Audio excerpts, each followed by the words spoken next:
lab, I don't think I would have made it. Follow up. So, how was the transition from academia to the workforce?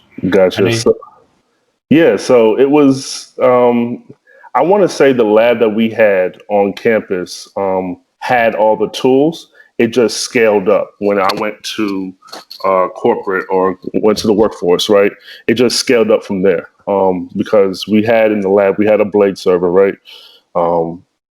And when you went to a data center, or actual real data center, you had racks of just tons of blade servers, tons of storage and stuff like that. So it just scaled up from one to like thousands.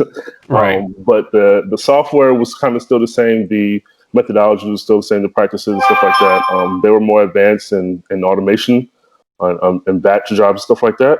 But pretty much the groundbreaking stuff, the foundation was still there as far as tapping into a server and stuff like that remotely and stuff like that. So it didn't really change for me until I got to the cloud space. It was like, okay, throw out everything you learned from a legacy standpoint within a data center because now it's all cloud focused.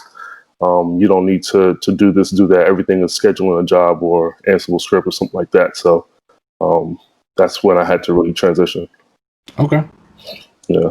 But Terrence is our big Ansible guy. I'm surprised he didn't jump in with the next question. Last episode he was excited. Like, yeah, I'm more of an Ansible guy. Gotcha. Yeah, that's why I love Ansible. It was that was that bridge point to where I kind of understand the syntax, and it kind of gave me that power to be able to do those things. So that's why I love Ansible. All right, JB. Yeah, so Daryl, with your transition, from academia to the workforce, what are some things that you wish you knew about that transition that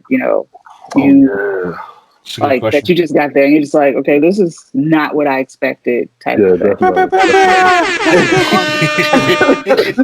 Yeah, definitely. So going to the workforce, it was, I want to say, I found myself trying to doing too much, trying to fit in, trying to make sure I earned my paycheck, right?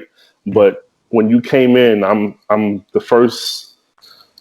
still wet behind the ears because I'm fresh off of college and stuff like that. And all the other senior techs are like, oh, he don't know anything, this and that. So I'm trying to force myself on them. And so in a sense, I wondered if I had to do this all over again, I would just say, trust your foundation where you came from. Like, don't overthink or don't undermine yourself thinking that you don't know anything because you passed the test to be there, right? So you're there for a reason.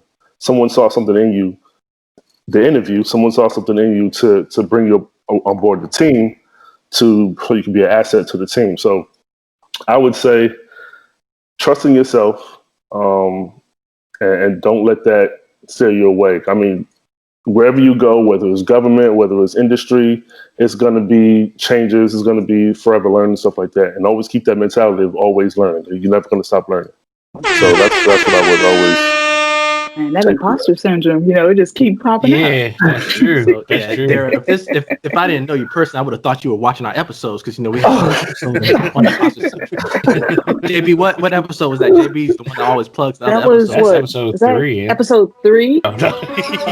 But yeah, so Darren, how do you?